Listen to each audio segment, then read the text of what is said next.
ఇది ఆ శివుడు చేయిస్తున్నాడు అంతే. నేను నాకే అర్థం కాలే.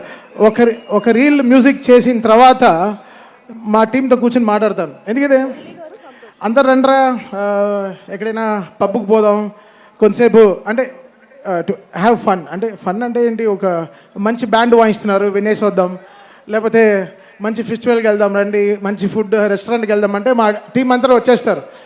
వీళ్ళందరినీ గుడికి తీసుకెళ్ళడం చాలా కష్టం. సో అఖండ అనేది ఒక గుడి.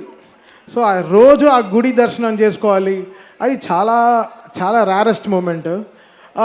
నేను యాక్చువల్గా ఈ సినిమా సైన్ చేసే ముందు అనుకున్నాను, అఖండ 1లోనే అన్నీ చేసేసాం, ఇంకా 2లో ఏం చేస్తాం అని అనుకున్నాను. బట్ చాలా ప్రే చేసుకున్నాను నిజంగా. బికాస్ చాలా అదృష్టం ఉండాలి ఇలాంటి సినిమాలు చేయాలంటే. ఇలాంటి సినిమాలు నిజంగా అది శివుడు రూపంలో బాలయ్య గారిని చూస్తుంటే ఆయన పడే కష్టం, ఆయన పడిన కష్టం నేను చాలా చెప్పాను మీకు. ఆ కస్బేగి అనే జార్జియాకి వెళ్ళాను.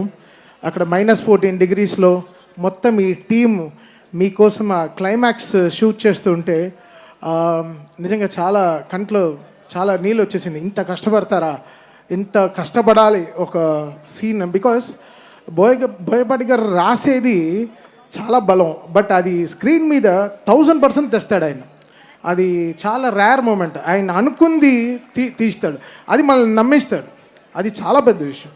అది అసలు ఒక్కొక్క రీల్ పనిచేస్తుంటే అసలు వచ్చిన హై మాకు మామూలు హై కాదు. ఇదే చెప్పాను, మళ్ళీ చెప్తున్నాను. ఫస్ట్ అఖండాకి నాకు ఏమేమి హైస్ జరిగిందో సేమ్ అదే హైస్ మళ్ళీ అఖండ 2కి జరుగుతుంది అంతే. సో ఇది ఒక సైకిల్.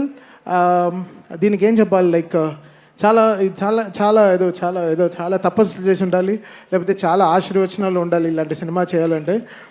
కమర్షియల్గా చాలా